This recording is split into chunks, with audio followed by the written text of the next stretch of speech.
नमस्कार, मैं हूं श्रीराम शिंदे और आप देख रहे हैं विश्व शांति दर्शन, एक ऐसा अनोखा यूट्यूब चैनल जिसकी संकल्पना की है विश्वधर्मी प्रोफेसर डॉक्टर विश्वनाथ कराड जी ने। सो इसमें आइए देखते हैं कुछ अच्छी और सकारात्मक खबरें, लेकिन सबसे पहले आज की सुर्खियां। विश्व विक्रमी मेहंदी कलाकार, एक पोस्ट ऑफिस जहां कोई नहीं, सिर्फ 48 घंटों में बना सुरंग, ऐतिहासिक केंद्र वाहन मुक्त हुए, बारबी की जगह भारतीय खिलौने। मिलते हैं पवन धंजाल से, जिनके नाम दर्ज है सबसे तेज मेहंदी बनाने का विश्व विक्रम।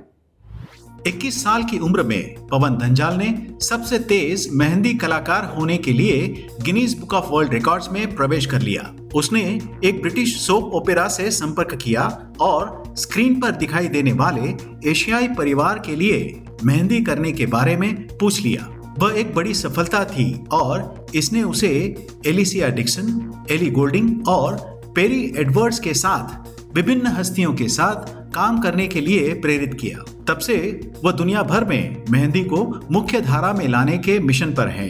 एक ब्रिटिश भारतीय महिला के रूप में मेहंदी को सभी के लिए सुलभ बनाना उनका लक्ष्य रहा है। दुनिया के सबसे दूरस्थ, सबसे ठंडी जगह पर डाकघर चलाने के लिए 4 महिलाओं का चयन हुआ है। सुनते हैं पूरी खबर। पोर्ट लॉकरॉय एक ऐसा द्वीप जहां कोई स्थायी निवासी नहीं और दिन के उजाले में निरंतर पेंगुइन की गिनती की जाती है। इस गॉडियर द्वीप पर 4 नौकरियों के लिए 6000 लोगों ने आवेदन किया और अब विजेताओं की घोषणा की गई है। मेरी हिल्टन, लूसी ब्रूजेन, क्लेयर बैलेंटाइन और नताली कॉर्बेट को UK Antarctic heritage trust charity द्वारा इस कार्य के लिए चुना गया है। इस स्थान पर कोविड के कारण 2 साल से अधिक समय से आगंतुक नहीं आए हैं, लेकिन आमतौर पर नवंबर और मार्च के बीच अंटार्कटिक गर्मियों में लगभग 18,000 लोग यहां आते हैं। गॉडियर द्वीप पर ऐतिहासिक साइट पोर्ट लॉकरॉय के प्रबंधन के लिए ये चारों जिम्मेदार होंगी। 2 साल पहले डच बिल्डरों ने एक हाईवे के नीचे सुरंग बनाई, वो भी 48 घंटों में। कैसे, आइए देखते हैं। सड़क निर्माण की तकनीक आजकल इतनी आधुनिक हो चुकी है कि लंबी लंबी सड़कें कुछ ही घंटों में तैयार हो जाती हैं। अचंभित करने वाले ऐसे कार्य पहले भी किए जा चुके हैं। 48 घंटों से भी कम समय में डच सड़क कर्मियों ने एक बहुत संकरी सड़क को ध्वस्त कर दिया और उसके स्थान पर एक सुरंग स्थापित की। इसी के साथ एक लेन चौड़ी करने के लिए नए राजमार्ग का पुनर्निर्माण किया। यह पूरा काम रात के अंधेरे में पूरा किया गया। सवेरे तक सड़क पूरी तरह से यातायात के लिए तैयार थी। एक प्रमुख राजमार्ग को चौड़ा करने के लिए चल रही परियोजना के हिस्से के रूप में बुनियादी ढांचे को बनाए रखते हुए इस योजना को अंजाम दिया गया। स्लोवेनिया की राजधानी लुबियाना ने एक ऐतिहासिक केंद्र को कार मुक्त स्वर्ग में बदल दिया है। डालते हैं एक नजर।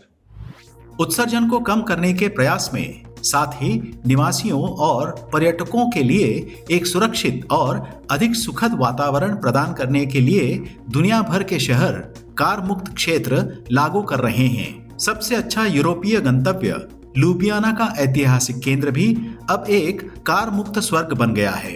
कुछ सड़कों और चौकों के नवीनीकरण के साथ एक कार मुक्त क्षेत्र का मार्ग शुरू हुआ है। इसका उद्देश्य भारी पैदल यात्री यातायात का समर्थन करने के लिए सबसे अधिक पर्यटक परिचालित क्षेत्रों में बुनियादी ढांचे को अद्यतन करना था। इस केंद्र में अब केवल डिलीवरी ट्रकों को विशिष्ट समय अंतराल के दौरान केवल सुबह के समय अनुमति दी जाती है। लोगों के मिलने या कार्यक्रमों के आयोजन करने के लिए पार्किंग स्थल को रिक्त स्थान में बदल दिया गया है और लुबियाना नदी के किनारे कई पेड़ लगाए गए हैं। हाथ से बने खिलौने के उद्योग को पुनर्जीवित करने की कोशिश की जा रही है। लेते हैं ज्यादा जानकारी। रांची में महिलाओं का एक समूह हाथ से बने पारंपरिक खिलौनों के उद्योग को पुनर्जीवित करने की कोशिश कर रहा है। बारबी के आने से बहुत पहले भारतीय बाजारों में चीनी खिलौनों की बाढ़ आ गई थी। बच्चे इन गुड़ियों के साथ खेलते थे।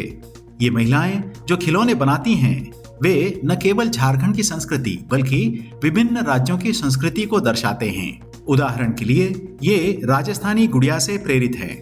ये खिलौने कई सालों से कपड़े, लकड़ी, चारे और मिट्टी का इस्तेमाल करके बनाए जाते हैं और 50 से 5,000 रुपयों के बीच बाजार में बेचे जाते हैं। विदेशी खिलौनों की तुलना में इन देशी खिलौनों की मांग बढ़ रही है।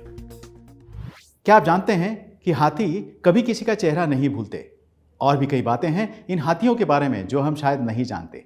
आइए जानते हैं जाते जाते। हाथी अगर एक बार किसी को देख लेते हैं तो वो चेहरा वे हमेशा हमेशा के लिए याद रखते हैं, फिर चाहे वो हाथी हो या इंसान।